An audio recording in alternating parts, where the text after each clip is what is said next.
Hello नमस्कार दोस्तों, मैं सचिन पाल स्वागत करता हूं आपके अपने प्लेटफॉर्म नॉलेज की स्टोन पर। उम्मीद करता हूं कि आप सभी स्वस्थ होंगे और अच्छे होंगे और आपकी तैयारी भी बढ़िया चल रही होगी। देखो, आज की जो ये वीडियो है बहुत ही इंपॉर्टेंट है आपके लिए, क्योंकि इसमें मैं करवाने वाला हूं यूपीएसआई का मैथ्स का प्रीवियस ईयर पेपर। ठीक है, क्योंकि अब आपको पता ही होगा, ठीक है, कि यूपीएसआई के फॉर्म फिलअप किए जा रहे हैं। ठीक, तो आप भी अपना जल्दी से जल्दी, जितना हो सके संभव, जल्दी से जल्दी फॉर्म फिलअप कर देना। ठीक है, ऐसा नहीं कि लास्ट डेट का इंतजार करो, क्योंकि लास्ट डेट तक तो मतलब सर्वर क्रैश वगैरह हो जाता है, तो बड़ी दिक्कत आती है। तो जितना जल्दी हो सके उतना जल्दी फॉर्म को भर देना। और देखो, अभी काफी टाइम है एग्जाम होने में, लगभग 4 से 5 महीने तो लगेंगे। ठीक, अगर कुछ प्रॉब्लम नहीं आई तो, नहीं तो इससे भी ज्यादा दिन लग सकते हैं। तो आप अच्छे तरीके से तैयारी कर ले जाओगे। ठीक है, और जो जिनका मैथ वीक है तो उनके लिए भी अभी बहुत बढ़िया चांस है, क्योंकि बहुत टाइम है आपके पास। तो अच्छे से तैयारी कर लोगे तो एग्जाम होने तक आप बहुत अच्छी प्रिपरेशन कर लोगे, इस बात की गारंटी है। तो इसलिए अभी से जुट जाओ तैयारी में, और बहुत अच्छा चांस है स्पेशल उनके लिए जिनका यूपी कांस्टेबल में नहीं हुआ। ठीक है, क्या पता ऊपर वाले ने उनके लिए 2 स्टार ही, मतलब ये हो, आप यूपीएसआई के उनके लिए जॉब हो। ठीक, क्योंकि कांस्टेबल में तो 1 स्टार भी नहीं मिलता और यहाँ सीधे 2 स्टार मिलेंगे। क्योंकि यूपी में अगर मैं बात करूं, दरोगा की बहुत बढ़िया नौकरी होती है, भोकाल होता है, आपको पता ही होगी, इसमें बताने वाली कोई बात नहीं है। देखो, ये जो सेट है हमारा 2 दिसंबर 2021 शिफ्ट 1 का है। ठीक, क्योंकि इससे पहले जो यूपीएससी का पेपर हुआ था वो 2021 में हुआ था। ठीक है, और इससे पहले 2021 से पहले 2017 में हुआ था। तो 4-4 साल के गैप पर वैकेंसी आ रही है, तो मौका को छोड़ना नहीं है। और देखो, मैं आपको वैसे तो आपको पता ही होगा, देखो 40 क्वेश्चन आते हैं मैथ के, हर किसी के 40 क्वेश्चन आते हैं। ठीक, चाहे मैथ हो, रीजनिंग हो, हिंदी हो, जीके हो। लेकिन मैथ में खास बात क्या है कि कुछ क्वेश्चन रीजनिंग के पूछता है वो। लगभग कह सकते हो, जैसे अगर मैं बात करूं, यानी 40 क्वेश्चन आएंगे टोटल मैथ के। 40 में से कह सकते हो आप 10 से 12 जो क्वेश्चन आपको देखने को मिलेंगे वो तो रीजनिंग के मिलेंगे। ठीक, और जो प्योर क्वेश्चन आएंगे मैथ के, यानी वो 28 से 30, यानी 28 से 30 क्वेश्चन जो आएंगे वो आएंगे मैथ के प्योर। तो मतलब मैथ के अंदर कुछ क्वेश्चन तो रीजनिंग के पूछ लेता है। और अभी आप देखना इस सेट में कि किस टाइप के क्वेश्चन होते हैं जो रीजनिंग के पूछे जाते हैं मैथ के अंदर। और यह सेट करवाने का मतलब यही है, क्योंकि अगर आप प्रीवियस ईयर पेपर लगाओगे आप, तो उससे आपको पता पड़ेगा। ठीक है, आपको ओवरव्यू मिलेगा एग्जाम का कि किस टाइप का एग्जाम आता है। किस, जैसे अगर मैं मैथ का करवाने वाला हूँ प्रीवियस ईयर पेपर, तो आपको यहाँ से पता पड़ेगा कि कितना टफ मैथ आता है या कितना इजी आता है। और हालांकि मैं आपको बता दूं, टफ मैथ तो आता नहीं है यूपीएसआई में, इजी ही आता है। जैसा यूपी कांस्टेबल का आता है ना मैथ, ऐसे इसमें रहता है, कोई बड़ी बात नहीं है। ठीक, सिंपल सा मैथ रहता है, बस इतना टफ नहीं आता। अगर मैं इससे पहले देखो 2021 का पेपर हुआ था, अगर मैं 2021 की बात करूं तो इसमें तो बहुत इजी मैथ आता है, आया था कंपैरिजन 2017 के। ठीक है, 2017 में तो थोड़ा ठीक आया था, बल्कि 2021 के कंपैरिजन में। ठीक, क्यों? क्योंकि 2017 की अगर आप देखो ठाके पेपर को, तो उसमें आपको मिलेंगे जैसे परम्यूटेशन कॉम्बिनेशन, ठीक, स्टैटिक्स, प्रोबेबिलिटी, तो इस टाइप के क्वेश्चन ही पूछे गए थे। लेकिन 2021 में ऐसा कुछ नहीं पूछा गया था, बस। तो अब देखो, आप लगाओ क्वेश्चन को। ये मैंने बताई थी 2 दिसंबर 2021 शिफ्ट 1 का ये सेट है। और देखो, आपको खुद भी सोल्व करने हैं क्वेश्चन। ठीक, आप देखना कि 40 में से आप कितने कर पाए, क्योंकि आपको तो पता पड़ना चाहिए कि आप, हमारा लेवल अभी कहाँ है। ठीक, तो देखो, कीजिए फर्स्ट क्वेश्चन। जो के तो क्वेश्चन है ये 40 के 40, मतलब आप देखे ना इसमें कि कहाँ कहाँ कैसे कैसे रीजनिंग के क्वेश्चन आते हैं बीच में। ठीक, 10 से 12 तो आपको रीजनिंग का क्वेश्चन देखने को मिलेंगे इस सेट में। पहले क्वेश्चन में बोला है, ए ने एक वस्तु खरीदी और इसकी मरम्मत पर 550 रुपए खर्च किए। फिर उसने इसे 10% लाभ पर बी को बेच दिया, बी ने इसे 20% हानि पर सी को बेच दिया, अंततः सी ने इसे 30% लाभ पर 6,864 रुपए में बेच दिया। ए ने वस्तु के लिए कितना भुगतान किया? देखो, ये तो सिंपल सा है। तो ए ने, मतलब हमने मान लिया कि ए ने जो वस्तु खरीदी थी वो X रुपए की खरीदी थी। अब क्या बोला, इसने इसकी मरम्मत पर 550 रुपए खर्च कर दिए। ठीक, इसके बाद इसने बी को इसे 10% लाभ पर बेचा। ठीक, इसे 10% लाभ पर बेचा, मतलब 11/10, इतने की बिकी। फिर कह रहा है कि बी ने इसे 20% हानि पर बेचा। 20% हानि का मतलब 4/5। ठीक, तो बी ने इसे बेच दिया 20% हानि पर, ये 4/5। ठीक, अब कह रहा है कि सी ने इसे 30% लाभ पर इतने रुपए में बेच दिया, मतलब 30% लाभ पर सी ने बेचा। 30% लाभ का मतलब 13/10, ये कितने में बेचा? 6,864, ये 6,864, ये बस। यहां से एक्स की वैल्यू निकाल लेंगे, तो वो क्या आ जाएगा हमारा कि ए ने कितने रुपए में वस्तु खरीदी थी, बस अब सोल्व कर लो। देखो सबसे पहले हम 13 से काटेंगे इसे, अगर कट जाएगा, क्यों कट तो जाएगा क्योंकि पॉइंटों में हमारे आंसर नहीं है। 13 से अगर मैं इसे काटूंगा तो यानी 13 पंजे 65, 3 13 दूनी 26, ठीक, 13 दूनी 26, और ये आ जाएगा फिर 13 पंजे 65, 3 13 दूनी 26, 4 6 4 10, यानी 13 8 104, तो 528 आ गया। 11 से भी कट जाएगा, काटते हैं, यानी 11 पंजे 55, 11 चौक 44, ठीक, और 11 अट्ठे 88, 4 से भी कट जाएगा, यानी 12 चौक 48, तो यह इधर आ गया 12, तो मतलब x प्लस 550, ठीक है।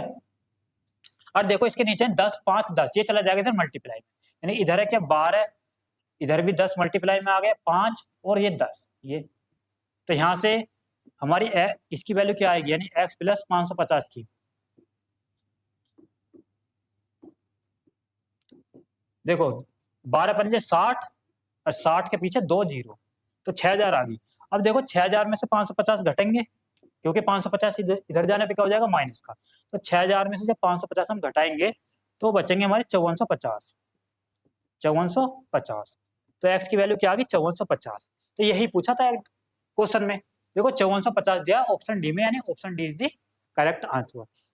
समझ में आया या नहीं ये बताओ। और देखो मैं बिल्कुल बेसिक लेवल से और इजी यानी सिंपल मेथड से बता रहा हूँ, जिससे कि कोई वीक से वीक एस्पिरेंट भी है मैथ में उसके भी समझ में आना चाहिए, और मेरा मकसद भी यही होता है, ठीक है। ऐसा नहीं कि मैं सिर्फ जो अच्छे बच्चे हैं पढ़ने में उनके समझ में आए, नहीं, ठीक, मैं इतना बेसिक से बताऊंगा इस सेट में इतने इजी तरीके से कि आप हर किसी के समझ में आएगा। और आपको खुद भी सोल्व करना है, आपको ये भी देखना है कि आप 40 में से कितने सही कर पाए। और मैं सच बता रहा हूँ, देखो एग्जाम को क्रैक करना कोई बड़ी बात नहीं है, बस सही स्ट्रेटजी आपको पता होनी चाहिए, ठीक, यानी क्या रणनीति अपनानी है आपको, इस बात का ध्यान रखना है, ठीक, यानी कि अगर आपको प्रॉपर तरीके से गाइडेंस मिले तो मतलब तैयारी तो देखो सभी कर रहे हैं, आपको पता है, ठीक, हर कोई तैयारी कर रहा है, लेकिन सही डायरेक्शन में कौन कर रहा है, ठीक, ये भी तो बात होती है, जो सही डायरेक्शन में करेगा सिलेक्शन वही लेगा, क्योंकि पढ़ने को तो बहुत कुछ है, आप क्या पढ़ रहे हो क्या पता, ठीक, हमें सिर्फ वो सब चीजें पढ़नी है जो एग्जाम में आती है, ठीक, इस बात का भी ध्यान रखना होता है, क्योंकि जिस एग्जाम को आप टारगेट कर रहे हो उसको इसको मद्देनजर रखते हुए ही तैयारी होनी चाहिए। कीजिए सेकंड क्वेश्चन। देखो ये सेकंड क्वेश्चन है कैलेंडर से, देखो देख सकते हैं रीजनिंग का क्वेश्चन है। इसमें कह रहा है कि यदि 8 जून 2037 को रविवार है तो 8 जून 2036 को सप्ताह का कौन सा दिन होगा। 2037 यानी 8 जून 2037 को पूछा है, और 8 जून 2036 मतलब एक साल पहले का दिन बताना है, ठीक, एक साल पहले का दिन बताना है, तो मतलब रविवार है, रविवार से, क्योंकि एक साल में होते हैं 365 डेज, अगर मैं इसे 7 से डिवाइड करूं, देखो रीजनिंग का क्वेश्चन है, हालांकि आप पर आता होगा, तो यहां से निकल जाएगा हमारा क्या 7 7 पंजे 35 और 1 36, 7 दूनी 14 और 1 15, यानी शेष जो आएगा हमारा 1 आएगा, ठीक, तो मतलब एक दिन एक्स्ट्रा हो जाता है अगली साल कह सकते हो, तो हमें एक दिन यहाँ से माइनस करना पड़ेगा, क्योंकि ये 2036 का पूछ रहा है, तो एक दिन माइनस करना पड़ेगा, नहीं रविवार है तो हो जाएगा शनिवार, यानी ऑप्शन बी क्या हो जाएगा हमारा करेक्ट हो जाएगा। तो ये तो आते हैं कैलेंडर के, नहीं आते ये भी, ठीक है, हालांकि तो मैंने यही बता दी कि सेम डेट पूछी है, बस एक ईयर पहले की सेम डेट पूछी है, तो इसलिए हम एक दिन हमने घटा दिया, क्योंकि एक दिन क्या होता है विषम दिन होता है, 3 साल में विषम डेज कितने होते हैं, एक, वो पता नहीं आप किस तरीके से क्वेश्चनों को करते होगे कैलेंडर वाले इनके, क्योंकि इनके कुछ कोड वगैरह भी होते हैं, अगर आपको पता हो तो ऐसे भी कर सकते हो, नहीं तो ये तो सिंपल हो जाएगा। कीजिए थर्ड क्वेश्चन। देखो इसमें कह रहा है कि एक लड़का मैदान में उत्तर दिशा के सम्मुख खड़ा है, यदि वह लड़का 65 डिग्री अंश, ठीक, दक्षिण विरुद्ध दिशा में और 155 डिग्री वामाविरुद्ध दिशा में मुड़ता है, तो अब वह किस दिशा के सम्मुख होगा। देखो डायरेक्शन का क्वेश्चन है, ये भी रीजनिंग का क्वेश्चन है, हालांकि इसे भी आप कर लोगे, ठीक, इधर क्या ईस्ट, इधर वेस्ट, इधर नॉर्थ, इधर साउथ। अब देखो इसने क्या बोला है, जो एक लड़का है वो उत्तर दिशा के सम्मुख, यानी इधर को मुंह करके वो खड़ा है, यदि वह लड़का 65 डिग्री दक्षिणाविरत यानी कि क्लॉकवाइज, तो दक्षिणाविरत 65 डिग्री यानी इधर को 65 डिग्री वो मुड़ा, ठीक है, फिर 155 डिग्री वामाविरत यानी एंटी क्लॉकवाइज 155 डिग्री यानी इधर की साइड, ठीक है, तो फिर तो इधर यानी कि 155 डिग्री इधर,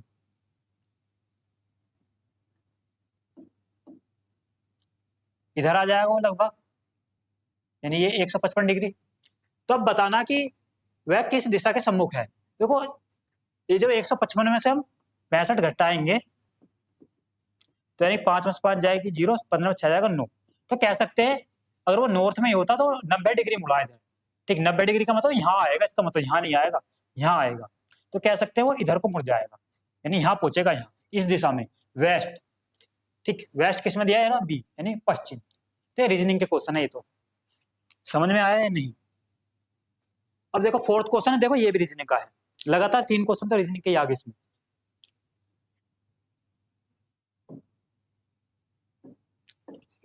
इसमें कह रहा है कि बीई का कोड दिया 35, तो डीएफ का बताना है। अब देखो किस प्रकार है बीई का, अगर हम बनाए, यानी कि बी होता है 2 नंबर, ई होता है 5वें नंबर पर, तो यहाँ से 25 आया, 25 में अगर मैं 10 जोड़ूंगा तो यहाँ से क्या आएगा, 35। इस प्रकार बनना है, अगर इस प्रकार बनाएंगे यानी कि 4, ये 6, 46 हो जाएगा, और इसमें मैं 10 जोड़ूंगा तो यहाँ से क्या हो जाएगा, 56 हो जाएगा। तो 56 तो इसमें नहीं है, तो इसका मतलब ये लॉजिक नहीं है, इसमें कुछ और लॉजिक लगाना पड़ेगा हमें। देखो बी 2 ई 5, ठीक, 2 और 5 कितने होंगे, 7, अगर मैं 7 में मल्टीप्लाई कर दूं 5 की तो हो जाएगा 35, ये लॉजिक लग रहा है। डी क्या होता है 4, एफ क्या होता है 6, ठीक, यानी कि कौन से प्लेस पर इनकी वैल्यू होती है, 4 और 6 10, ठीक है, 10 में मल्टीप्लाई करूंगा 5 के तो क्या आएगा 50, 50 है, देखो 50 हैगा, इसका मतलब ऑप्शन डी क्या हमारा करेक्ट, ठीक है। तो इसमें ये लॉजिक काम कर रहा है कि मतलब जोड़ दो इनकी प्लेस वैल्यू को और उसमें मल्टीप्लाई कर दो 5 से। फिफ्थ क्वेश्चन ये है, ये तो मैथ का ही है, कीजिए एक बार खुद। देखो ये भी सिंपल सा है, इसमें कह रहा है 3600 के 50% के 40% के 30% के 20% का मान ज्ञात करना, बस, यानी 3600 इसका 50% निकालेंगे तो 1/2, फिर 40% निकालेंगे मतलब 2/5, ठीक है, फिर 30% निकालेंगे तो मतलब 3/10,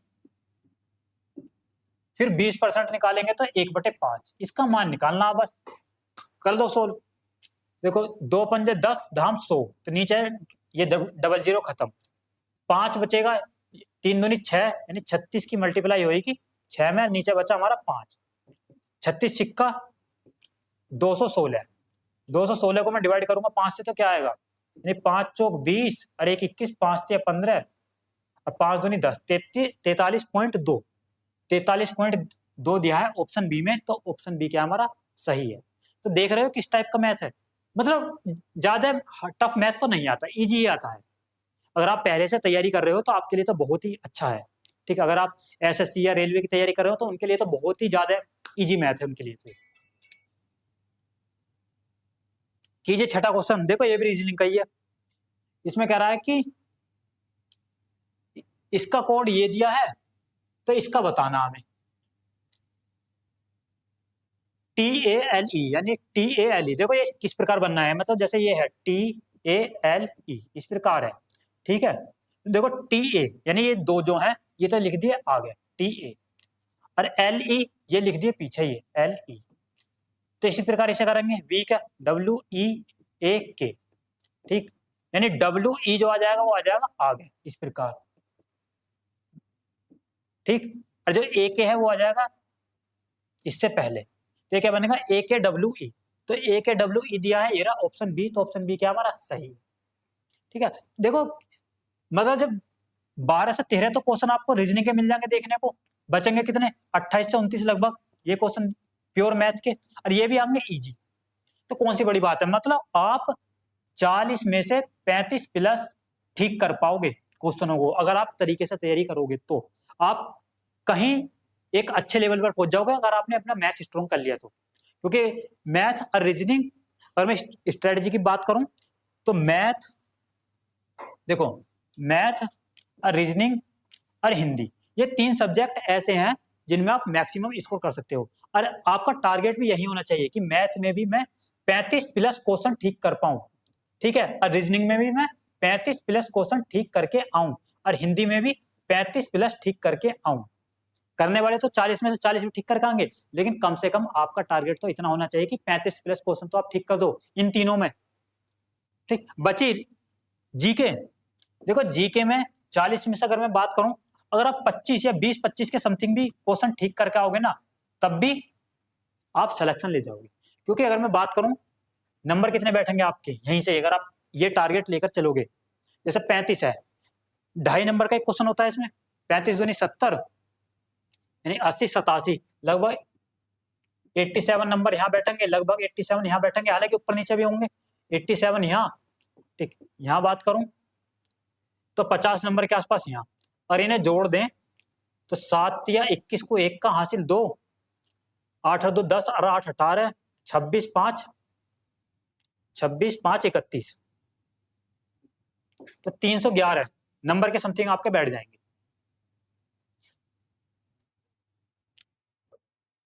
10 और 8 18, ठीक है, तो 311 के आसपास, ठीक। वो कब है? क्योंकि आप ऐसा नहीं जैसे रीजनिंग है या हिंदी है, आप इनसे ज्यादा भी नंबर, लगभग किसी में 90 भी आएंगे आपके, ऐसी बात नहीं है कि इतने ही आएंगे, पर ये तो मैंने टारगेट बताया है कि अगर आप कमजोर से कमजोर हैं तो इतना तो टारगेट आप लेके चलोगे ही। और इसमें देखो नेगेटिव मार्किंग तो है भी नहीं, तो आप 40 के 40 पूरे के पूरे क्वेश्चन अटेम्प्ट करके आओगे, ठीक। तो नेगेटिव मार्किंग में ये भी फायदा है आपका, तो माइनस होने का तो कोई खतरा नहीं है। क्योंकि अगर मैं प्रीवियस ईयर की कट ऑफ की बात करूँ ना, तो देखो जनरल की कट ऑफ जो गई थी वो लगभग 320 के आसपास गई थी, ठीक, और ओबीसी की गई थी 305 के आसपास, शायद मुझे पक्की नहीं पता, पर इसके समथिंग ही थी। 320 गई थी यूआर की और 305 के आसपास गई थी ओबीसी की। तो इतना तो मतलब आपका टारगेट तो होना चाहिए कि 320 प्लस तो मैं लेकर आऊं नंबर, अगर आप ओबीसी या जनरल कैटेगरी से बिलोंग करते हैं तो। अगर एससी एसटी कैटेगरी से हैं तो वो कम पर भी उनका काम हो जाएगा। और इसमें देखो नेगेटिव मार्किंग नहीं, तो इतने नंबर लाना कोई बड़ी बात भी नहीं है, क्योंकि जब नेगेटिव मार्किंग होती है तब टफ हो जाता है। अगर देखो नेगेटिव मार्किंग होती ना इसमें भी, तो ये कट ऑफ जैसे पिछली बार 320 गई थी यूआर की, अगर नेगेटिव मार्किंग होती तो यही कट ऑफ 300 से नीचे जाती, लगभग 290 के आसपास, 290 280 के आसपास, इतने नंबर कट ऑफ जाते अगर नेगेटिव मार्किंग होती तो। हालांकि देखो ये मैंने कुछ चीजें हट के बता दिया आपको, पर ये भी सब चीजें आपको पता होनी जरूरी है, क्योंकि अगर आपको यही नहीं पता होगा, ठीक, आपको अपनी मंजिल तो पता है कि मुझे वहां जाना है, अगर आपको उसका रास्ता ही नहीं पता कि किस रास्ते के थ्रू जाना है, तो आप वहीं भटकते रहोगे। यही एग्जाम में होता है, मतलब अगर आपको सही स्ट्रेटजी, सही रणनीति या सही गाइडेंस ना मिले तो आप सिलेक्शन कभी नहीं ले पाओगे। कीजिए 7वां क्वेश्चन। देखो इसमें कह रहा है कि 18% की छूट के बाद किसी मेज का विक्रय मूल्य 18,860 रुपए है, यदि क्रय मूल्य अंकित मूल्य का 60% है तो क्रय मूल्य ज्ञात कीजिए। देखो इसने बोला है जो क्रय मूल्य है यानी कि सीपी, वो अंकित मूल्य का 60% है, यानी कि मार्क प्राइस का कितना 60%। तो अंकित मूल्य अगर हमने 100 मान लिया तो क्रय मूल्य क्या हो जाएगा 60, यही बोला उसने, इसका 60% है। अब देखो क्या कहा, विक्रय मूल्य दे दिया हमें ये, यानी कि अगर मैं इसे काट लूं यहाँ से 20 या 60, 20 पंजे 100, बिल्कुल मैं बेसिक से बता रहा हूँ, तो 5 की वैल्यू दे दी है कितनी 18,860 ये, और हमसे क्या पूछा क्रय मूल्य पूछा, यानी 3 की वैल्यू निकालनी है। देखो जब 5 की वैल्यू कितनी दी है ये 18,860, अगर मैं इसे 5 से काटो कट जाएगा, तो यहाँ से 1 की वैल्यू आ जाएगी, 5 तिया 15, 5 तिया 15, ठीक, 3 18, तो यहाँ 5 सत्ते 35, फिर 5 सत्ते 35 और 5 दूनी 10, ये आ गई। हमें निकालनी है किसकी 3 की वैल्यू, तो दोनों तरफ क्या कर देंगे हम 3 से मल्टीप्लाई, इस प्रकार, तो यहाँ से क्या आ जाएगी 3 की वैल्यू आ जाएगी, क्या आएगी 3 दूनी 6, 3 सत्ते 21, 3 सत्ते 21, 2 23 को 3 का हासिल 2, 3 तिया 9, 2 11, 11, ठीक, तो 11 316 किसमें दिया है, तो कहीं गलती हो गई क्या, 5 तिया 15, फिर 5 सत्ते 35, फिर 5 सत्ते 35, 5 दूनी 10, 3 दूनी 6, 3 सत्ते 21, 3 सत्ते 21 23, 3 तिया 9, 2 11, तो 11,316 आना चाहिए, जो कि हमारा ऑप्शन में नहीं है, या तो हमसे कैलकुलेशन में मिस्टेक हुई है या क्वेश्चन में ही गड़बड़ी है। देखो हाँ क्वेश्चन में ही गड़बड़ी, हमने इसका तो ध्यान ही नहीं करा, तो सबसे बड़ी गलती तो यही होगी। देखो दोबारा से करते हैं, मैंने सोचा सिर्फ इसने यही बोला है, कोई बात नहीं। देखो इसने बोला था 18% छूट के बाद, मैंने छूट तो ध्यान ही नहीं दिया, तो इसलिए यहाँ गड़बड़ी होगी।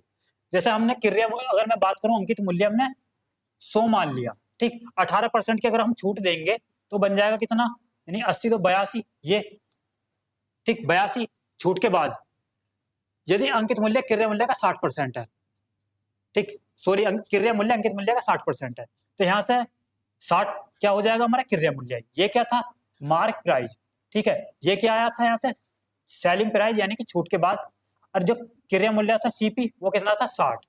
अब क्या पूछा था, क्रय मूल्य ज्ञात कीजिए। ठीक, तो विक्रय मूल्य जो दिया था ये दिया था, इसकी वैल्यू है ये 18,860 ये, बस। और हमें 60 का मान निकालना है। देखो ये 41 से अगर मैं से काटूं, जैसे 82 की वैल्यू दी है हमें कितनी, 18,860 ये दिया है, हमें निकालनी है 60 की वैल्यू ये। इसे हम काट सकते हैं 41 से, 41 से कट भी जाएगा क्योंकि हमें देखो पॉइंटों में तो आंसर दिया नहीं है, तो इसका मतलब 41 से कटेगा। काटते हैं, यहाँ बचेगा 2। अगर मैं 41 से काटूं, देखो 188 है यहाँ, 5 एकम 5, 5 चौक 20, ये तो ज्यादा हो जाएगा, यानी 4 एकम 4, 4 चौक 16, 4 बार जाएगा। ठीक, क्या आएगा, 4 एकम 4, 4 चौक 16, 164 आएगा। 188 में से जब 164 घटाऊंगा, 8 में से 4 जाएगा 4, 8 में 6 जाएगा 2, ये बचा 24, इसके पीछे लगा लेंगे 6, तो होगा 246।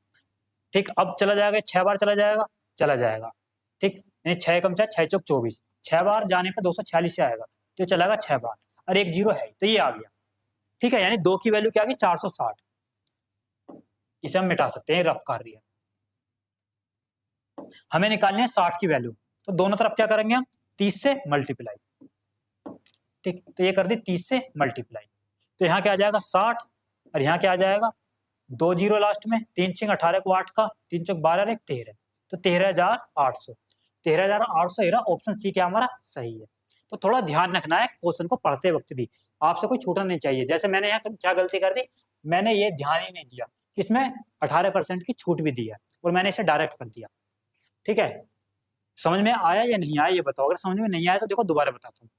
इसने बोला था 18% छूट के बाद किसी मेज का विक्रय मूल्य इतना है, यदि क्रय मूल्य अंकित मूल्य का 60% है तो क्रय मूल्य ज्ञात करना।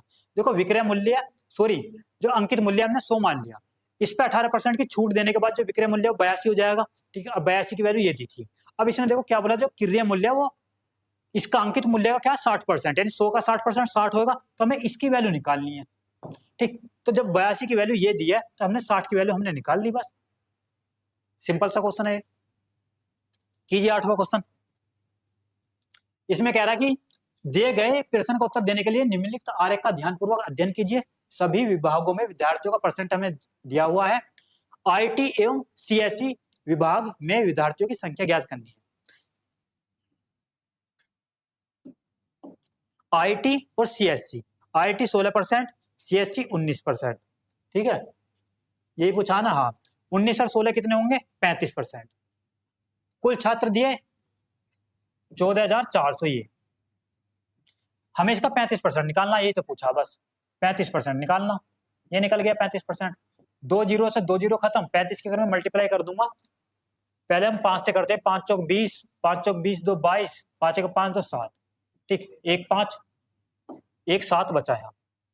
ठीक है, 7 की मल्टीप्लाई करूंगा, 7 जीरो जीरो, 7 दूनी 14 को 4 कहां से ले, 7 सत्ते 49 और 1 50, क्या आ गया 5,040, जो कि दिया है ऑप्शन ए में। तो option A is the correct answer. तो इस टाइप के क्वेश्चन आते हैं, देख लेना आप, तो कितने इजी लेवल के हैं। 9वां क्वेश्चन देखो, ये है हमारा कथन और निष्कर्ष वाला क्वेश्चन, जो कि रीजनिंग में पूछा जाता है। इसमें कह रहा है कि हमें कथन दिया, निष्कर्ष दिया, फिर उसके अनुसार हमें विकल्प का चयन करना। देखो कथन क्या, प्रत्येक ऑस्ट्रेलियाई, ठीक है, प्रत्येक ऑस्ट्रेलियाई 6 भाषाएं बोलता है। यानी ऑस्ट्रेलियन है कोई 6 भाषाएं बोलता है, तो एंटोनी 6 भाषाएं बोलता है। यानी हर एक ऑस्ट्रेलियन 6 भाषा बोलता है, और जो एंटोनी है वो 6 भाषा बोलता है। अब हमें देखो निष्कर्ष दिए, ये कह रहा कि एंटोनी एक ऑस्ट्रेलियाई है। ये निष्कर्ष सत्य है नहीं, पहले ये बताओ। तो ऐसा नहीं है कि देखो एंटोनी अगर 6 भाषा बोल रहा तो ये जरूरी थोड़ी कि वो ऑस्ट्रेलियाई होगा, ना भी हो सकता, कोई और भी हो सकता है, इंडियन भी हो सकता है वो तो इसका मतलब ये तो नहीं है। दूसरे देशों के लोग 6 भाषाएं नहीं बोलते हैं, देखो ये भी गलत है। ऐसा तो कहीं दिया नहीं इसमें कि दूसरे देश के लोग 6 भाषाएं नहीं बोलते हैं, तो ये भी गलत है। ठीक, अब इसमें हमें चयन करना है, यानी कि न ही तो निष्कर्ष फर्स्ट और न ही सेकंड का अनुसरण करता है। यानी ऑप्शन डी हमारा क्या होगा सही, क्योंकि ना ही फर्स्ट और ना ही सेकंड। ठीक है, जो कि दिया है ऑप्शन डी बी में। तो ऑप्शन बी किसमें, यानी ऑप्शन बी में दिया है डी, ये रहा। इनका चयन थोड़ा ध्यानपूर्वक करना है। देखो क्योंकि यहाँ आप ऐसा नहीं कि डी आप देखो इसे क्लिक कर दो, यानी ये तो दिया ऑप्शन, यहाँ दिया हमें ये ऑप्शन किस में है, यानी ऑप्शन ए में जैसे ई है इस प्रकार। थोड़ा इनमें बहुत बच्चे गलती कर देते हैं जल्दी जल्दी में, तो समझ में आया नहीं। हालांकि ये तो रीजनिंग का क्वेश्चन है। देखो 10वां क्वेश्चन ये कीजिए एक बार।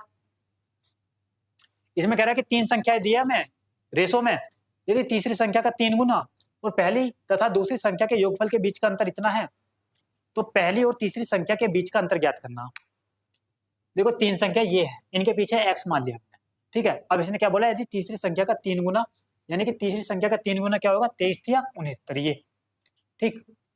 और पहली तथा दूसरी संख्या के योगफल, पहली और दूसरी यानी 19 और 21 जोड़ूंगा तो 40, ठीक 40 ये। और इनके बीच का अंतर, इनके बीच का अंतर ये रेशो में है, ठीक। चलो मैंने x मान ही लिया, कभी आप कंफ्यूज कर जाओ। इनका अंतर दिया 841, समझ में आया ये नहीं आया, ठीक है।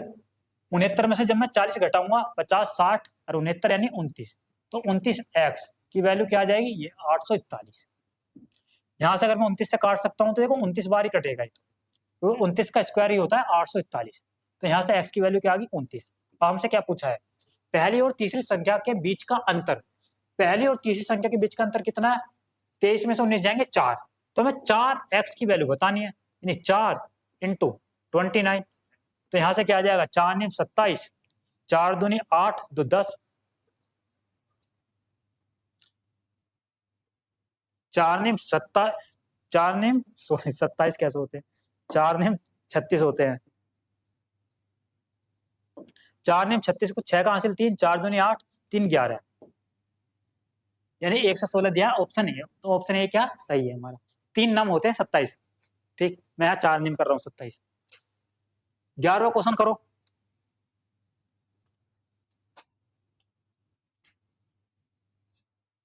इसमें कह रहा है यदि एक गुणोत्तर श्रेणी यानी जियोमेट्रिक प्रोग्रेशन का प्रथम पद दिया में 16 और सार्व अनुपात, ठीक, कॉमन रेशो दिया है 6, तो इसके 4 पदों का योगफल ज्ञात करना हमें। देखो ये जीपी का क्वेश्चन है, जीपी का हमें क्या निकालना है, पदों का योगफल निकालना, 4 पदों का योगफल। देखो इसका फॉर्मूला आपको पता होना चाहिए पहले, ठीक है, यानी कि नंबर ऑफ सम किसका, जीपी यानी जियोमेट्रिक प्रोग्रेशन गुणोत्तर श्रेणी, तो इसका फॉर्मूला जो होता है वो होता है इस प्रकार, a, ठीक, r की पावर n-1 और r-1, ये फॉर्मूला होता है। r क्या होता है हमारा, सार्व अनुपात, जिसे हम कॉमन रेशो भी कहते हैं। a क्या होता है, प्रथम पद यानी फर्स्ट टर्म, तो निकाल सकते हैं बस अब क्या है। और n क्या होता है, कितने नंबर हमें दिए गए हैं वो, तो कितने पदों का पूछा, 4 पदों का पूछा। a क्या हमारा, a है हमें प्रथम पद 16 ये, ठीक। कॉमन रेशो 6 की पावर कितनी 4, ठीक, और -1, और नीचे क्या 6 -1, बस, यानी 16 × 6 की पावर 4 होती है, यानी 6 × 36, 36 का स्क्वायर करेंगे तो 1296, 1296 से 1 जाएगा तो वो आएगा 1295, और नीचे भी क्या आएगा 5। देख अब 5 से कट सकता है, यानी कि ये क्या आ जाएगा यहाँ से 16 × 5 दूनी 10 2 12 और 5 पंजे 25 4 29 5 निम 45, ये आ गया। और 16 के मल्टीप्लाई कर सकते हैं, तो 16 निम्मा 144 को 4 का हासिल 14, 16 पंजे 80 90 4 94, यानी कि 4 का हासिल 9, 16 दूनी 32 और 9 41, तो क्या आ गया 41 44, जो कि दिया है ऑप्शन ए में। तो ऑप्शन ए क्या हमारा सही है। देखो बस आपको फॉर्मूला पता होना चाहिए इसमें, बस जियोमेट्रिक प्रोग्रेशन का फॉर्मूले पता होने चाहिए। यानी एपी जीपी से भी क्वेश्चन आए हैं 2021 में, तो पढ़ने पड़ेंगे ये भी एपी जीपी। 12वां क्वेश्चन कीजिए एक बार, टाइम एंड वर्क का क्वेश्चन है। तो इसमें कह रहा है कि एक्स किसी कार्य को 153 दिनों में कर सकता है, वाई उसे 255 दिनों में कर सकता है, और जेड उस कार्य को 340 दिनों में कर सकता है। यदि एक्स वाई और जेड एक साथ कार्य करते हैं तो कार्य पूरा करने में उन्हें कितने दिनों की आवश्यकता होगी। जो एक्स है वो कर रहा है 153 दिनों में काम, ठीक। जो वाई है वो कर रहा है 255 दिनों में, 255 दिनों में, और जो जेड है वो कर रहा है 340 दिनों में। तो सबसे पहले क्या निकालेंगे हम, टोटल वर्क। टोटल वर्क क्या आएगा इनका, एलसीएम। देखो इनका एलसीएम यानी कि 17 निम्मा 153, ये भी कट जाएगा 17 से। 17 एकम 17, 17 पंजे 85, 17 दूनी 34, यानी 17 तो इनसे कॉमन आ जाएगा। ठीक, 17 निम्मा 153 और यहाँ आया था 17 एकम 17, 17 पंजे 85। देखो एलसीएम निकाल रहा हूं मैं इनका, एलसीएम तो आता ही होगा आप पर। 17 पंजे 85 और ये 17 दूनी 34, तो टोटल वर्क जो आएगा हमारा इतना आएगा ये, यानी कि अगर मैं इसकी मल्टीप्लाई करूं 9 पंजे 45 दूनी 90, ठीक 900 आ जाएगा। 17 के 9 में मल्टीप्लाई करूंगा तो 17 निम्मा 153, 153, ये टोटल वर्क जो आएगा हमारा ये आएगा। ठीक है, 15,300। अब यहां से हम क्या निकाल सकते हैं, एफिशिएंसी निकाल सकते हैं। इसकी एफिशिएंसी निकालूंगा 153 की, देखो 17 निम्मा 153 यानी कि 20 पंजे 60, 17 दूनी 34, हाँ, तो इसकी एफिशिएंसी कितनी आएगी, 60 आएगी एक्स की। वाई की कितनी आएगी, 17 पंजे 85, ठीक। देखो मैंने एलसीएम शायद गलत निकाल दिया, एक बार चेक कर लेते हैं। ये क्या होता है, 17 निम्मा 153, ठीक है। ये क्या होता है हमारा, 17 एकम 17 और 17 पंजे 85, 15 होता है। अच्छा, ये मल्टीप्लाई गलत कर दिया हमने यहाँ, ठीक। ये कितना होता है, 17 दूनी 34, 20। तो यहाँ से अगर मैं एलसीएम निकालूंगा तो 3 यानी 9 आ जाएगा, ठीक। 5 भी आ जाएगा, ये भी ठीक है, ठीक। 5 आ गया तो यहाँ 4 आएगा, तो एलसीएम में थोड़ी यहाँ क्या आएगा हमारा, 4 आएगा। तो 5 चौक 20, 4 5 तो इसमें आ जाएगा क्योंकि 15 में, ठीक है। देखो वैल्यू थोड़ी यहाँ बड़ी दी है तो इसलिए एलसीएम निकालने में थोड़ी दिक्कत हो सकती है।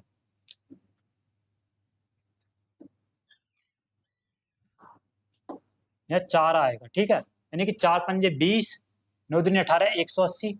17 की मल्टीप्लाई 18 में करूंगा तो यहाँ से जो एलसीएम आएगा हमारा कितना आएगा, 17 0 0, 17 अट्ठे 126, कुछ 6 का हासिल 12, 17 कम 17, 12 29, तो 2960 ये आएगा हमारा क्या, एलसीएम। और मैं यहाँ से जब इनकी एफिशिएंसी निकालूंगा तो क्या आएगी, 17 निम्मा 153, 5 चौक 20, यानी एक्स की जो एफिशिएंसी आएगी वो आएगी 20, ठीक। वाई की आएगी कितनी, 3 चौक 12, इसकी आ जाएगी 12, वाई की आ जाएगी 12 एफिशिएंसी। जेड की कितनी आएगी, 17 20 यानी 4 पंजे 20, 9, तो इसकी जेड की आ जाएगी 9 एफिशिएंसी, ठीक। ये तो निकालनी आती है आपका। अब क्या पूछा था, तीनों ने अगर एक साथ काम करे तो कितने दिनों में हो जाएगा, 2960। ये टोटल वर्क डिवाइड कर देंगे, इनकी एफिशिएंसी कितनी है जोड़कर, 32 और 9 41, ये आ जाएगा। ये किस में दिया है, देखो यहाँ इस प्रकार दिया तो इस प्रकार सोल्व कर सकते हैं, हालांकि ऑप्शन से चेक कर लो। 41 किस में करूंगा, 100 यानी 6, लास्ट में 6 तो नहीं आएगा।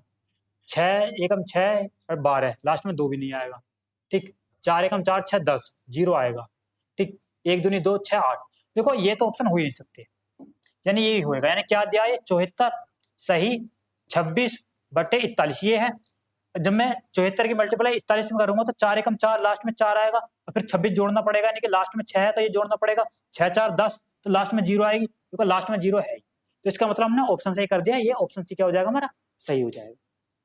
बढ़े आगे, थोड़ा कैलकुलेशन पर ध्यान रखना है बस आपको, ठीक।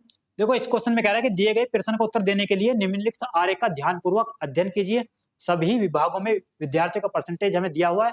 आईटी विभाग में विद्यार्थियों की संख्या, तो आईटी विभाग में बतानी है विद्यार्थियों की संख्या कितनी है। आईटी विभाग में है 16%, ठीक है। कुल छात्र हमें दिए ये 14,400, ये इनका क्या निकालना, 16% निकालना, बस ये निकल गया 16%।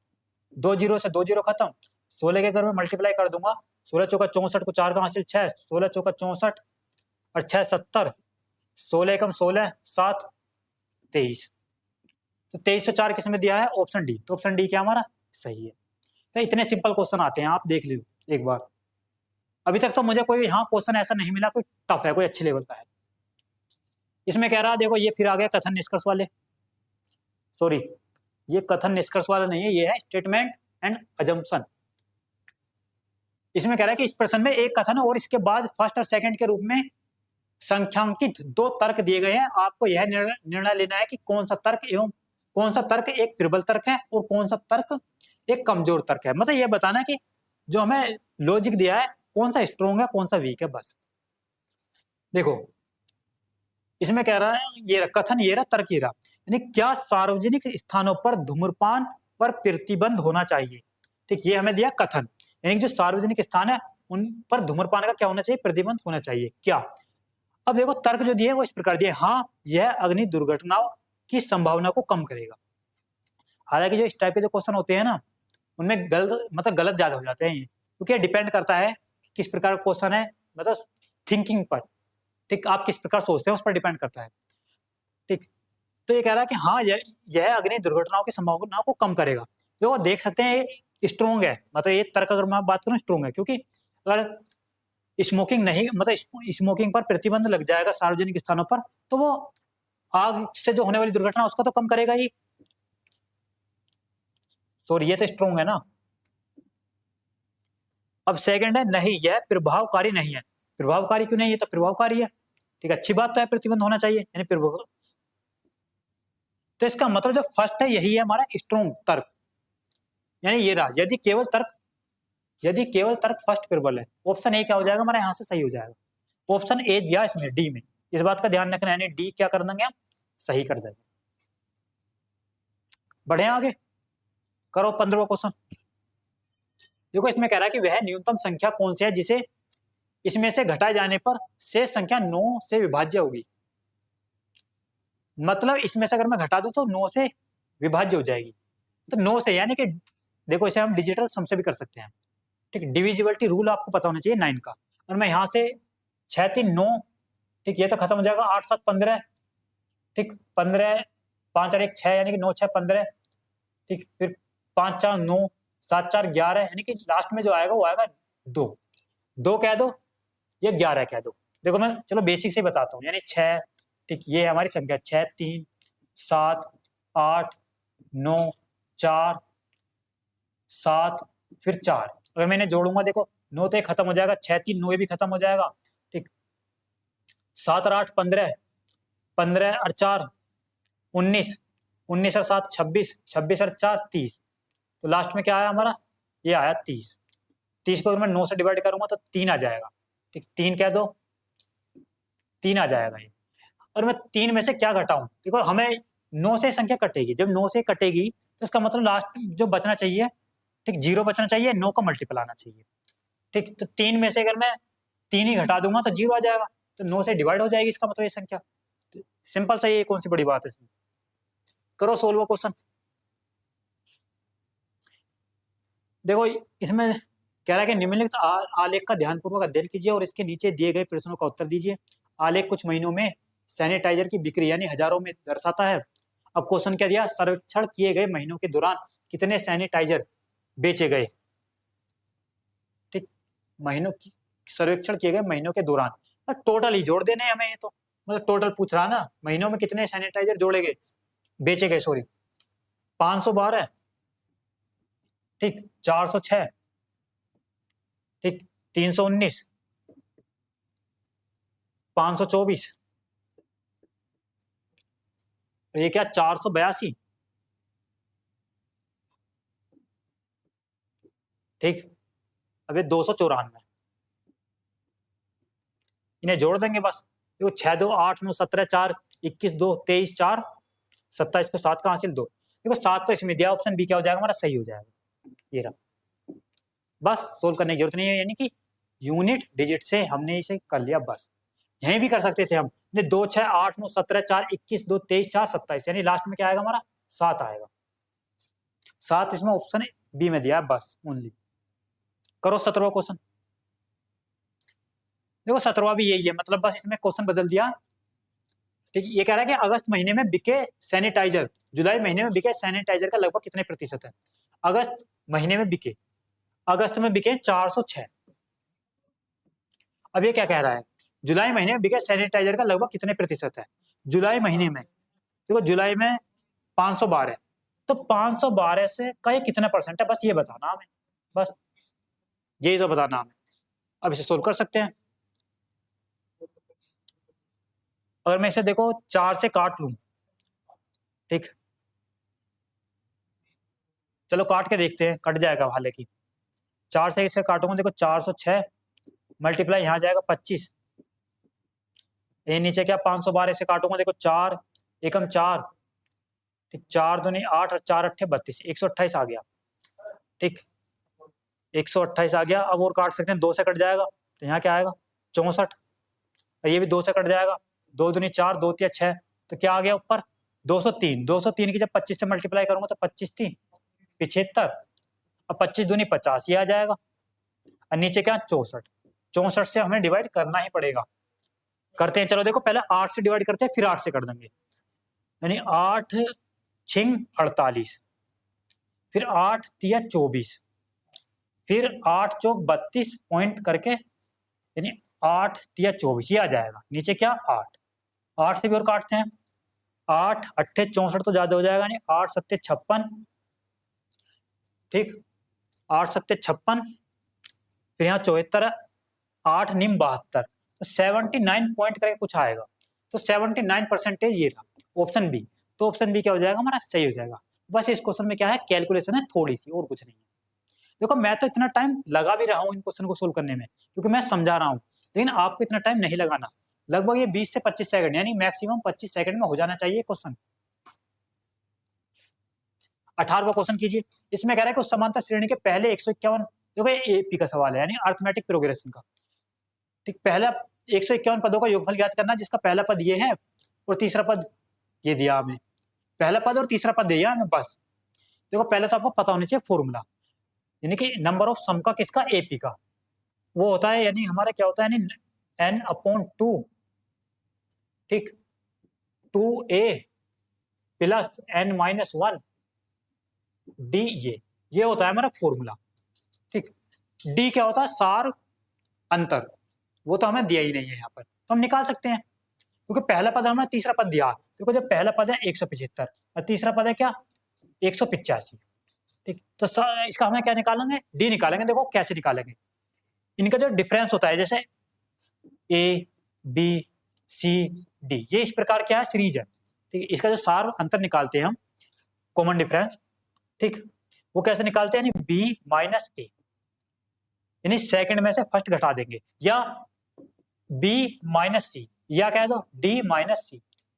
तो यहाँ हमें ये फर्स्ट पद दिया, ये थर्ड दिया, ठीक, लेकिन हमें सेकंड तो दिया ही नहीं है, तो हम क्या करेंगे, अगर हमें फर्स्ट दिया ये दिया, तो अगर मैं सी माइनस ए घटाऊंगा तो हमें 2 से डिवाइड करना पड़ेगा, ठीक, तो 2 से डिवाइड कर देंगे, यानी 5 में से 5 जाएगा 0, 18 में 17 जाएगा 1, 10,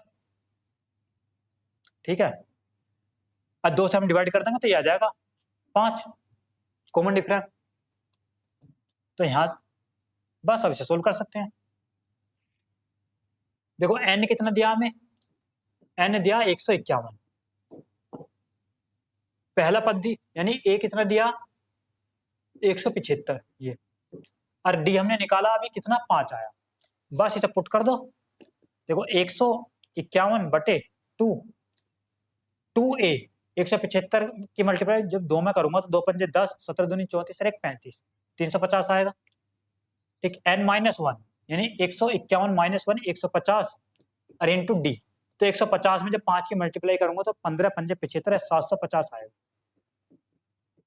ठीक है, 350 और 750 यानी 7 3 10 और 1 11, तो 1100 आएगा, ठीक, यानी 151 इंटू 1100 अपॉन 2, और मैं इसे काटूंगा, यानी 151 मल्टीप्लाई 2 पंजे 10 फिर 2 पंजे 10 ये आएगा, ठीक है, मल्टीप्लाई करनी है बस, और क्या करना है, मल्टीप्लाई हमें देखो करनी ही पड़ेगी, क्योंकि कोई ऑप्शन ऐसा नहीं दिया जो हम डायरेक्ट कर ले। तो देखो कैसे करेंगे, लास्ट में 0 तो आएगी ही आएगी, ठीक, पहले 5 की मल्टीप्लाई कर लो फिर 11 की मल्टीप्लाई कर लियो, क्योंकि 11 पंजे क्या होते हैं 55, 5 एकम 5, ठीक, 15 पंजे 75, ये आया, यानी 11 की और मल्टीप्लाई करूंगा तो आ जाएगा क्या 11 0 0, 11 पंजे 55 को 5 का हासिल 5, 11 पंजे 55 और 60 की 0 हासिल 6, 11 सत्ते 77 और 6 83, तो 83 ये 83,050 जो कि दिया है ऑप्शन डी में, तो ऑप्शन डी क्या हो जाएगा हमारा, सही हो जाएगा।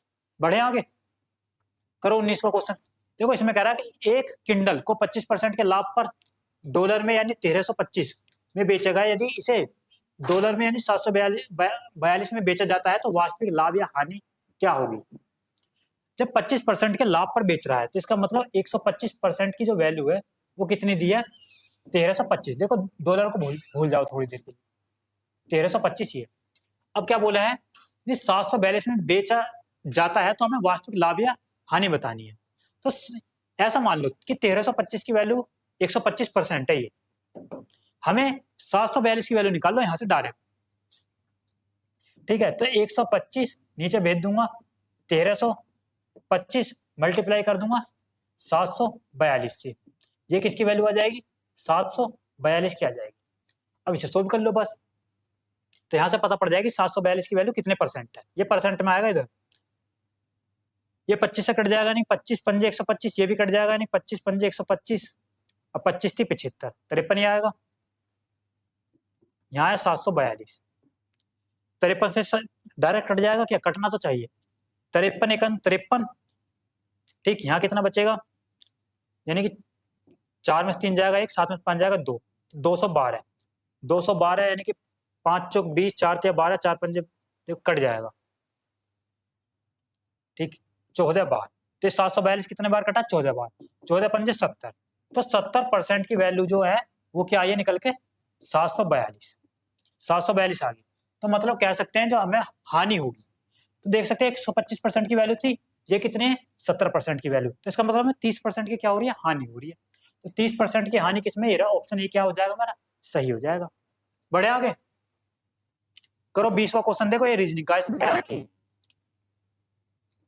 एक दर्पण को छायांकित रेखा पर रखा जाता है तो निम्नलिखित में से कौन सा विकल्प दी गई आकृति का दर्पण प्रतिबंध क्या होगा।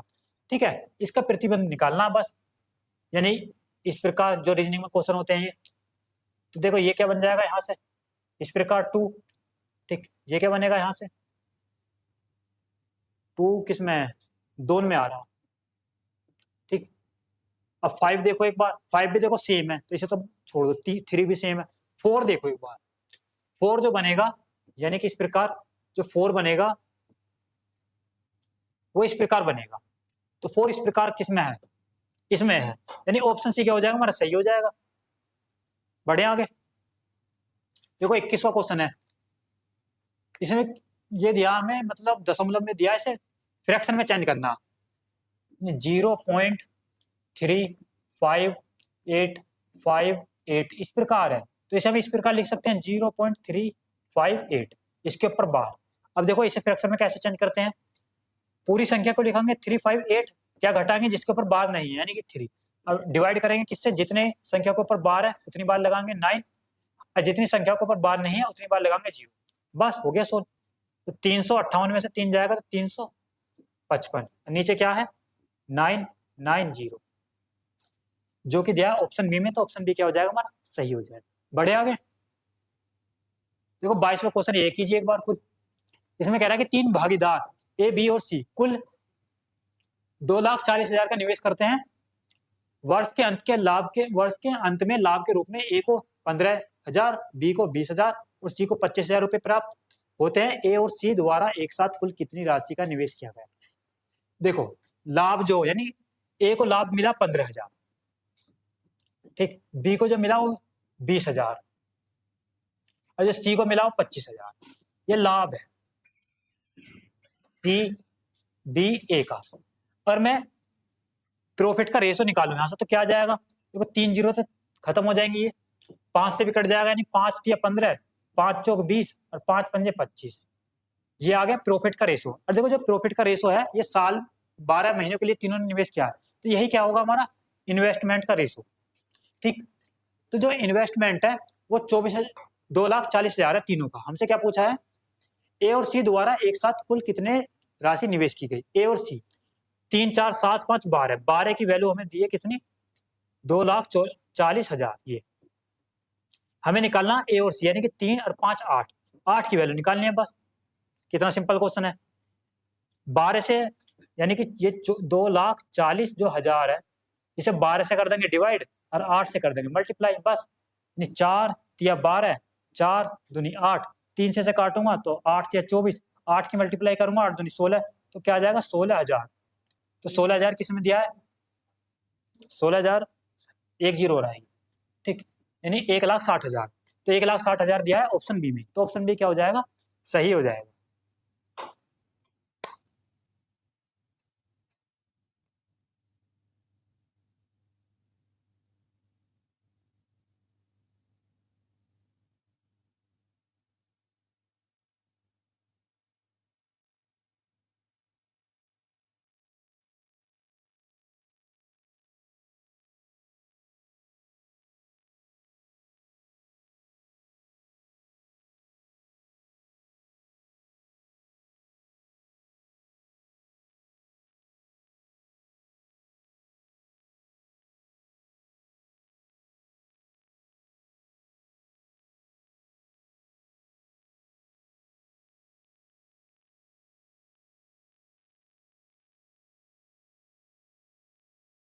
करो, देखो इस क्वेश्चन में बोला है जब एक धनात्मक संख्या n को 13 से विभाजित किया जाता है तब शेषफल 11 बचता है। यदि 26 n को उसी भाजक द्वारा विभाजित किया जाए तब शेषफल क्या बचेगा वो बताना। देखो कोई भी संख्या यानी n है और उसे हम 13 से जब डिवाइड कर रहे हैं तो शेषफल 11 बच रहा है, और जब इस संख्या को हम 26 n से डिवाइड करेंगे यानी 26, ये जो संख्या है 26 n हो गई, अगर हम 13 से डिवाइड करें, यहाँ तो बच रहा था 11 शेषफल। तो यहाँ देखो पहली बात तो ये संख्या 26 से डायरेक्ट कट गया, 13 दूनी 26, तो इसका मतलब यहाँ जो शेषफल तो 0 बचेगा, सिंपल सी बात है। ऑप्शन ए क्या हो जाएगा, सही हो जाएगा हमारा। 24वां क्वेश्चन देखो, ये रीजनिंग का क्वेश्चन है। प्रश्नवाचक चिन्ह के स्थान पर क्या आएगा ये बताना। अब देखो यानी सी की प्लेस वैल्यू 3 होती है, ए की प्लेस वैल्यू 5 होती है, जेड की 26 होती है, जे की 10 होती है, ठीक। तो यहाँ कोई लेटर आएगा उसकी 24 किसकी होगी, तो 24 होगी हमारी डब्ल्यू की। डब्ल्यू क्या हो जाएगा हमारा, सही हो जाएगा। अब फिर ये आ गया कथन निष्कर्ष वाला क्वेश्चन रीजनिंग का, देख सकते हैं मतलब कितने क्वेश्चन आगे रीजनिंग के, तो इसी प्रकार आते हैं एसआई में। इसमें कह रहा है कि देखो कथन ये दिए कुछ गाने बोल हैं, तो वेन डायग्राम से बताऊंगा मैं इसे। कुछ गाने हिंदी में लिखता हूं, चलो कुछ गाने क्या हैं, बोल है, ठीक, शॉर्टकट में लिख दिया। तो कुछ बोल वस्तुएं हैं, और जो कुछ बोल हैं वो क्या वस्तुएं। अब हमें निष्कर्ष बताना है, कुछ गाने वस्तुएं हैं, कुछ गाने वस्तुएं हैं तो संभव तो नहीं है, हो भी सकते ना भी, तो इसका मतलब ये तो गलत। कुछ बोल गाने हैं, कुछ बोल गाने हैं ये तो संभव है, मतलब सेकंड का हो जाएगा सही, तो ऑप्शन सेकंड सही है। तो केवल निष्कर्ष सेकंड अनुसरण करता है, तो यानी कि ऑप्शन बी। तो ऑप्शन बी किसमें दिया है, डी में, तो ये हो जाएगा हमारा सही, ठीक है। करो 26वां क्वेश्चन। देखो ये भी कथन और निष्कर्ष का क्वेश्चन है। इसमें क्या कह रहा है कि सभी शहर, मतलब इसे वेन डायग्राम से करेंगे हम, सभी शहर कस्बे हैं, यानी कि सभी शहर क्या कस्बे, ठीक। कुछ कस्बे राज्य हैं, यानी जो कुछ कस्बे हैं वो क्या राज्य। कोई राज्य महाद्वीप नहीं है, और कोई राज्य है, ठीक, कोई राज्य महाद्वीप नहीं है, ये क्या महाद्वीप, ठीक है। अब क्या बोला है निष्कर्ष में, कुछ शहर राज्य हैं, कुछ शहर राज्य है, तो कुछ शहर राज्य तो नहीं है, ठीक, हो भी सकते नहीं भी, तो ये तो नहीं हो सकता। कोई शहर महाद्वीप नहीं है, कोई शहर महाद्वीप नहीं है, देखो ये भी यानी अगर बात करता कुछ राज्य महाद्वीप नहीं है जब तो हो जाता राइट, लेकिन अब इसमें बोला कोई शहर महाद्वीप नहीं है, तो ये हो भी सकता नहीं भी, तो इसका मतलब यह भी गलत है। तो दोनों ही निष्कर्ष गलत है, तो दोनों निष्कर्ष फर्स्ट और सेकंड अनुसरण करते, ये नहीं, न ही निष्कर्ष फर्स्ट और न ही सेकंड, ये हो जाएगा ऑप्शन सी। तो ऑप्शन सी किसमें दिया है, ये रहा, ऑप्शन सी दिया है ऑप्शन बी में, ठीक है। बढ़े आ गया 27 यानी 27वां क्वेश्चन करो एक बार। देखो इसमें कह रहा है कि ई एंड आई विभाग में छात्रों की संख्या निकालनी है हमें, ये रहा छात्रों की संख्या ई एंड आई में 17%, तो 17% की वैल्यू निकालनी है। कुल छात्र दिए ये 14,400, इसका क्या निकालना, 17% निकालना बस। 2 जीरो से 2 जीरो खत्म, 17 चौका 68 को 8 कहां से 6, 17 चौका 68 और 6 74 को 4 कहां से 7, 17 कम 17 और 7 24, तो 24 48 किसने दिया है? Option D. तो ऑप्शन डी क्या हो जाएगा हमारा? सही हो जाएगा। तो आप देख सकते हैं मतलब अभी तक तो मुझे इस सेट में कोई ऐसा क्वेश्चन नहीं मिला जो अच्छे लेवल का हो, सारे ही सिंपल और बेसिक लेवल के क्वेश्चन है। कीजिए 28वां क्वेश्चन। देखो इसमें कह रहा है कि दो अलार्म घड़ियों में 144 सेकंड तथा 120 सेकंड के नियमित अंतराल पर अलार्म बजाती है। मतलब एक घड़ी है, ठीक, वो 144 सेकंड और 120 सेकंड के नियमित अंतराल पर अलार्म बजाती है यदि वह पहली बार एक साथ, ठीक, अपराह्न, ठीक, 6 यानी कि अपराह्न का मतलब एएम, एएम होता है पीएम, ठीक, जो भी होता है मुझे पता नहीं, ठीक, तो वे अगली बार एक साथ कब बजेंगी? तो इनका क्या निकालना, हमें एलसीएम निकालना बस। क्या 144 और 120, ठीक, इसका क्या एलसीएम आएगा? देखो 16 से 5 से काट लेंगे दोनों को तो 5 से भी नहीं कटेगी, 4 से कट जाएगी, यानी कि 24 पंजे 120 और 24 छिक्का 144, ठीक, अच्छा पंजे 30, तो ये आएगा इसका एलसीएम, यानी कि 24 थी 72, 720 क्या सेकंड। इसे अगर हम मिनट में बदलेंगे तो 60 से क्या करेंगे डिवाइड, तो 6 12 छिंग 72, तो 12 मिनट बाद, तो 12 मिनट बाद यानी कि 6 बजे अगर वो मिलती हैं तो 6 बज के 12 मिनट, ये रहा 6 बज के 12 मिनट पर वो एक साथ मिल जाएंगे। ठीक है, बढ़े नेक्स्ट क्वेश्चन की तरफ। ये है 29वां क्वेश्चन। देखो ये भी रीजनिंग का क्वेश्चन है। इसमें कह रहा है संख्याओं के उस संयोजन का चयन कीजिए जिसके अनुसार व्यवस्थित करने पर अक्षर एक अर्थपूर्ण शब्द बन जाए। ठीक, हमें बताना अर्थपूर्ण शब्द। तो 4 शब्द है, एक है ई, एक है 4 नहीं 5 है, E S E D P. देखो इसका सबसे बढ़िया जो तरीका होता है वो होता है ऑप्शन की सहायता से। 1 5 4 2 3, 1 5 4 2 3, ये कोई शब्द बनना नहीं बनना। ठीक, 2 5 4 1 3, यानी 2 5 4 1 3, ये बनना, ये भी नहीं बनना। ठीक, तीसरा 2 5 3 1 4, 2 5 यानी 2 5 4 2 5 3 है, नहीं 3 आगे है 1 4 1 4 है डी। तो स्पीड ये बनना अर्थपूर्ण शब्द, ये क्या स्पीड, तो इसका मतलब सी हो जाएगा हमारा सही, option C is the correct answer. बढ़े नेक्स्ट क्वेश्चन की तरफ। 30वां क्वेश्चन ये है, देखो ये भी रीजनिंग का क्वेश्चन है। ठीक, हमें बताना है यहाँ संख्या क्या आएगी इसके नेक्स्ट। अब देखो थोड़ा सा ध्यान से समझना। ठीक, ये जो शब्द बनना है हमारा,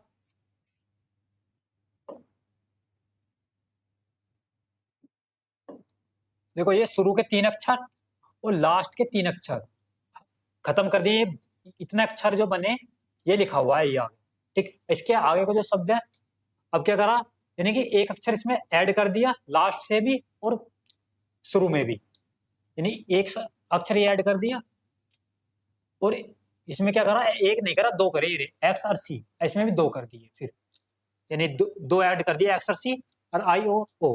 अब फिर क्या करा है एक्स सी ओ, यानी फिर 3 गायब कर दिए पीछे के, फिर 3 गायब कर दिए।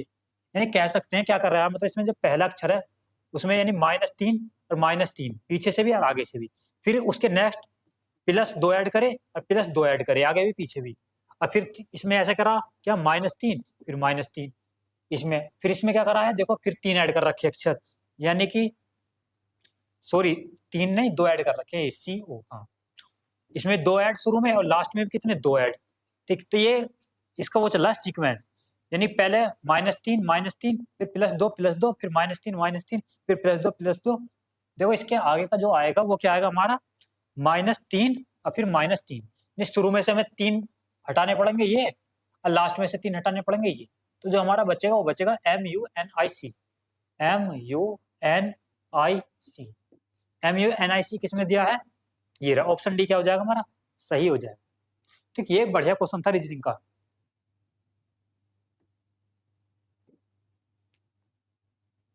करो 31वां क्वेश्चन। देखो ये तो सिंपल कैलकुलेशन है बस और कुछ नहीं है। 4 प्लस ठीक 3√5 का स्क्वायर, √5 का स्क्वायर करेंगे 5 और 3 का स्क्वायर 9, 9 के 5 में करेंगे 9 5 जा 45। ठीक, ये है क्वेश्चन मार्क, इसकी वैल्यू बतानी है हमें।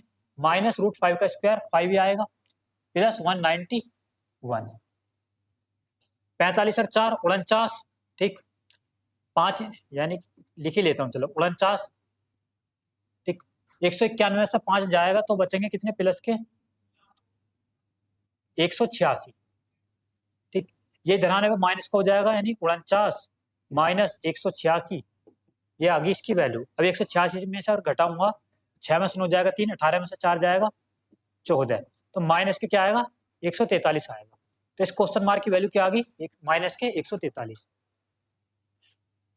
माइनस 9 में से 6 जाएगा 3, 8 में से 4 जाएगा, तो कहाँ गलती हुई है हमारी, 3 3 9 5 45 4, ठीक है, √5 का स्क्वायर 5 191, ठीक, 186 है, ठीक है, इधर जाने पे यानी 6 में,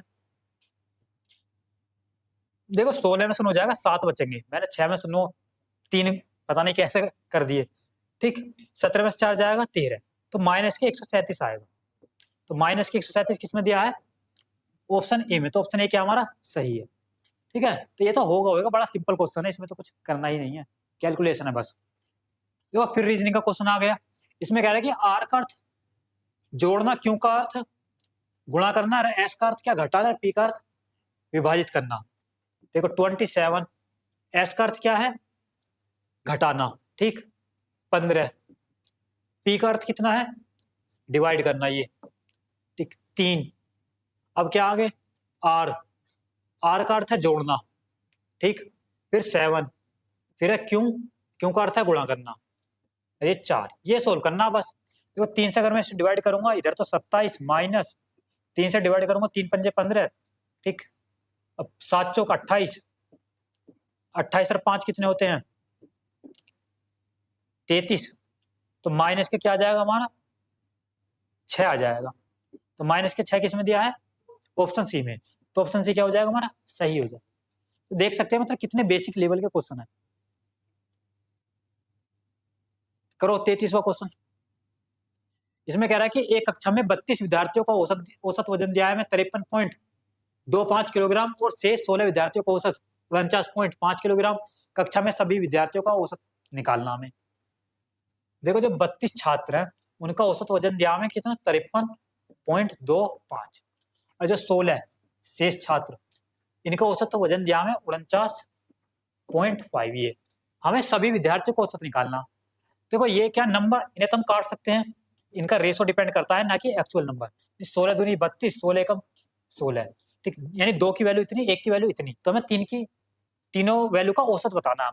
तो बिल्कुल बेसिक लेवल से कर लेंगे, मैंने कि बेसिक से 2 के अगर मैं मल्टीप्लाई करूंगा तो 25 दूनी 50, लास्ट में आएगा 5, 53 दूनी 106, ये आ गया, ठीक, प्लस जोड़ूंगा इसे 1 की मल्टीप्लाई 49.5 में करूंगा यही आएगा, डिवाइड कर दूंगा 2 और 1 3 से, बस हो गया सोल्व। 106 में 49 जोड़ूंगा तो 9 6 15, 156 आएगा ये, ठीक, अब डिवाइड करूंगा 3 से तो 3 पंजे 15, 3 दूनी 6, 52 आएगा। तो 52 किस में दिया, ऑप्शन बी में। इनका एवरेज कितना आ जाएगा ओवरऑल 52। बढ़े आगे, करो 34वां क्वेश्चन, यह साधारण ब्याज का है। इसमें कह रहा है कि साधारण ब्याज पर निवेशित एक मूलधन 25 वर्षों में स्वयं का 3 गुना हो जाता है, तो यह 75 वर्षों में कितना गुना हो जाएगा। थोड़ा देखो ध्यान से समझना है, ठीक। इसमें कह रहा है कि 25 वर्षों में स्वयं का 3 गुना हो जाता है। 3 गुना का मतलब जैसे अगर मैं बात करूं मूलधन 100 है, ठीक, इसका 3 गुना मतलब 300 गुना, 300 में से अगर मैं 100 घटाऊंगा तो बचेगा 200, तो 200 क्या, इसका मतलब 25 साल में ब्याज, 200 25 साल में ब्याज है। अगर मैं 1 साल का ब्याज निकालूं तो नीचे जाएगा 25, ठीक है, ऐसा समझा रहा हूँ कि हर किसी के समझ में आ जाए। 25 अट्ठे 200, तो ये क्या आ गया रेट ऑफ इंटरेस्ट, 1 साल का रेट ऑफ इंटरेस्ट कितना आएगा 8%। 75 साल का अगर हम निकालें रेट ऑफ इंटरेस्ट तो कितना आ जाएगा 75 इंटू 8 यानी 8 पंजे 40, 8 सत्ते 56 और 4 60, तो 600, ये क्या आ गया इंटरेस्ट, ठीक 600। और मैं 100 और जोड़ दूं तो कितना हो जाएगा 700, तो इतना मूलधन हो जाएगा। 100 का कितना हो रहा है 700 हो रहा है, तो देख सकते हैं कितने गुना हो रहा है 7 गुना। तो 7 गुना किसमें है ऑप्शन बी में, तो ऑप्शन बी क्या है हमारा सही आंसर। बढ़े होंगे, करो 35वां क्वेश्चन। देखो इसमें कह रहा है कि अशोक स्थिर जल में 43.5 किलोमीटर प्रति घंटा की गति से नाव चलाता है। यदि नदी 14.5 किलोमीटर प्रति घंटा की गति से बह रही है तो उसे एक स्थान तक जाने और वापस आने में 90 मिनट का समय लगता है। वह स्थान आरंभिक बिंदु से कितनी दूरी पर है। बढ़िया क्वेश्चन। ठीक, तो डिस्टेंस बतानी है हमें बस इसमें। ठीक, मतलब हमें दे दी जल में इतने किलोमीटर प्रति घंटे से नाव चलाता है, यानी नाव की स्पीड ये है और धारा की स्पीड ये है। तो टोटल जो डिस्टेंस हमने मान लिया डी, और मैं धारा के अनुकूल बात करूं, टोटल डिस्टेंस है डी। ठीक है, और मैं धारा के अनुकूल बात करूं तो जो स्पीड हो जाएगी वो दोनों की जुड़ जाएगी, नाव की और धारा की। तो मतलब कह सकते हैं 43 और 43.5 और 14.5 अगर मैं जोड़ूंगा तो 58 आ जाएगा। ठीक, तो 58 स्पीड हो जाएगी जब धारा के अनुकूल चलेगी नाव, और जब धारा के प्रतिकूल चलेगी तो 43.5 में से 14.5 घटा देंगे हम। ठीक, तो कितना होएगा, 43 में से अगर हम 14 घटाएंगे तो 29 आ जाएगा, 29। ये स्पीड आ गई। ठीक, और मैं स्पीड को डिवाइड कर दूंगा किससे, टाइम से। टाइम से क्या पूछा था, वह स्थान आरंभिक बिंदु से कितनी दूर है। तो स्पीड क्या होता है, डिस्टेंस अपॉन टाइम होता है। ठीक, तो हमें क्या निकालना है इसमें, डिस्टेंस निकालना है। तो स्पीड इंटू टाइम, वह स्थान आरंभिक बिंदु से कितनी दूरी पर है। अशोक स्थिर जल में 43.5 किलोमीटर प्रति घंटे गति से नाव चलाता है। यदि नदी 14.5 किलोमीटर प्रति घंटे गति से बह रही है तो एक स्थान से दूसरे स्थान जाने और वापस आने, अच्छा वापस आने में 90 मिनट का समय लगता है। 90 मिनट का समय लगता है। तो वह स्थान आरंभिक बिंदु से, देखो 90 मिनट का समय लगता है, टाइम तो हमें दे दिया ना, तो हम इसे क्यों कर रहे हैं, टाइम दे दिया, ये स्पीड आ गई। ठीक, 58 यानी कि जब जाएगी और जब आएगी जब 29। ठीक है, तो डिवाइड कर दो, डिस्टेंस है डी, डी बटे 58। ठीक, अब प्लस ये तो आ गया टाइम जाने का, और आने का कितना लगेगा, डी अपॉन 29। ये 90 मिनट लग रहे हैं टोटल। 90 मिनट का मतलब 1 घंटे 30 मिनट, यानी कि 90 बटे 60 मिनट, मिनट में दिया ना तो घंटे में निकालेंगे। तो क्या आ जाएगा यहाँ, 3 दूनी 3 तिया 9 और 3 दूनी 6, ये आ गया। अब इसे सोल्व कर सकते हैं बस। देखो यहां से क्या करेंगे हम, डी बटे 29 अगर मैं कॉमन ले लूँ ये, तो यहाँ क्या बचेगा, 1 बटे 2, यहाँ बचेगा 1, और यहाँ क्या 3 बटे 2। अगर मैं इसे सोल्व करूंगा 2 एकम 2 और 1 3 बटे 2 आ जाएगा। तो ये क्या आ जाएगा, डी अपॉन 29। ठीक, 3 बटे 2, तो नीचे 2 और ऊपर 3, ये, और यहाँ क्या 3 बटे 2 है ही। देखो 3 से 3 खत्म, 2 से 2 खत्म, तो 29 जाएगा इधर। तो डी की वैल्यू क्या आ जाएगी, डी की वैल्यू हमारी क्या आ जाएगी, 29 ही आ जाएगी। तो 29 किलोमीटर, तो 29 किलोमीटर दिया है ऑप्शन डी में। तो ऑप्शन डी क्या हमारा सही आंसर। बढ़े आगे, देखो ये 36वां क्वेश्चन, करो एक बार खुद। इसमें कह रहा है कि 2 वर्षों के लिए 23,000 रुपए की धनराशि पर चक्रवृद्धि ब्याज तथा साधारण ब्याज के बीच का अंतर दिया में इतना, तो वार्षिक ब्याज दर क्या है। देखो ये भी सिंपल सा क्वेश्चन है। अगर मैं बात करूं, देखो सिंपल इंटरेस्ट 2 वर्ष का क्या होगा, नहीं अगर रेट ऑफ इंटरेस्ट R% है, ठीक, ये भी R%, यानी पहली साल और दूसरी साल ये होएगा। सिंपल इंटरेस्ट का बात कर रहा हूँ, ठीक। कंपाउंड इंटरेस्ट यानी चक्रवृद्धि ब्याज का क्या हो जाएगा, ठीक, यानी R% तो रहेगा ही, ठीक, लेकिन पहले साल का तो हो जाएगा, दूसरे साल का इस पे भी इंटरेस्ट लगेगा ना, रेट ऑफ इंटरेस्ट पे भी इंटरेस्ट लगेगा। तो यानी कह सकते हैं R पर क्या, एक और बार क्या R%, यानी कि ये, ठीक। तो अगर मैं इनके बीच के अंतर की बात करूं तो वो क्या हो जाएगा, यही बचेगा हमारे बीच का अंतर, क्योंकि ये तो सेम हो जाएगा दोनों में, ये इतना, यानी कह सकते हैं इसमें क्या हो जाएगा 2R%। अरे ये SI का बिल्कुल बेसिक सा बता रहा हूँ, और CI का क्या हो जाएगा, यानी 2R% plus R% of R%, ये, ठीक। इनका जब डिफरेंस निकालेंगे तो यही बचेगा, ये। तो कह सकते हैं क्या बचेगा, ये R² बटे 100 परसेंटेज में, ठीक। क्योंकि इसे भी सोल्व करेंगे, देखो क्या आएगा, ये R², ये अगर परसेंटेज का साइन हटा दूंगा तो नीचे क्या, ये क्योंकि डबल R है, 2% इनका सब साइन हटाऊंगा तो नीचे 100 × 100 10,000 हो जाएगा। इसकी वैल्यू कितनी दी है हमें, 230 दी है। चलो मैं देखो यही बताता हूँ, यानी R² बटे 10,000 इसकी वैल्यू दी है 230 रुपये।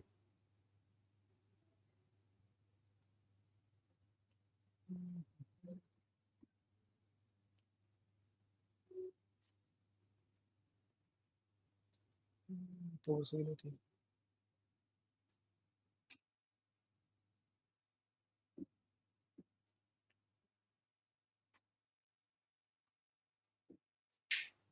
ये तो हमें निकालना आर स्क्वायर बटे 100, क्योंकि वैल्यू तो ये दी हमें 23,000, इसका निकालना ये 23,000, इसका क्या निकालना हमें,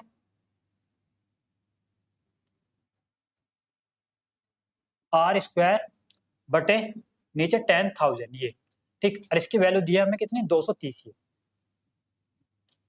देखो 2 जीरो से 2 जीरो ये खत्म, ठीक है। 23 से ये 23 खत्म हो जाएगा, इधर बचेगा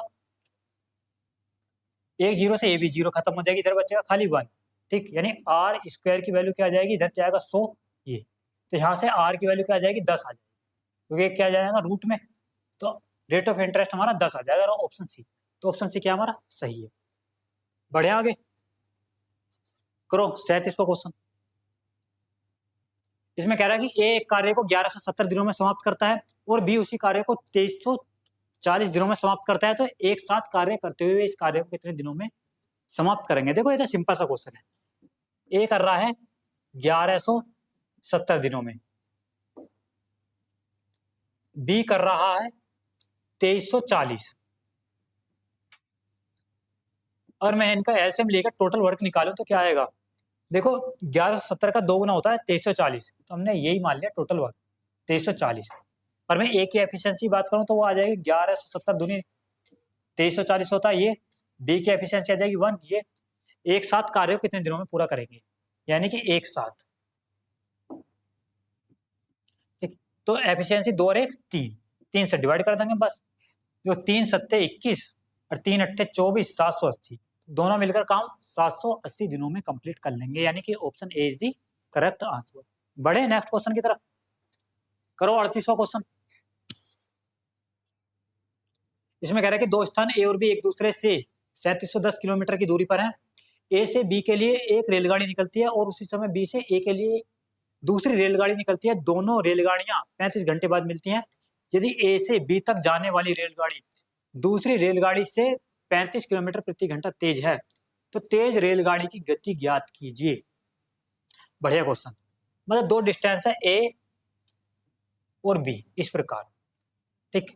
मतलब यहां से एक रेलगाड़ी निकली, एक इधर से निकली, जब वो दोनों मिली, एक मतलब टाइमिंग दोनों की सेम है, ठीक। ये जो डिस्टेंस दिए 3710 किलोमीटर, ठीक।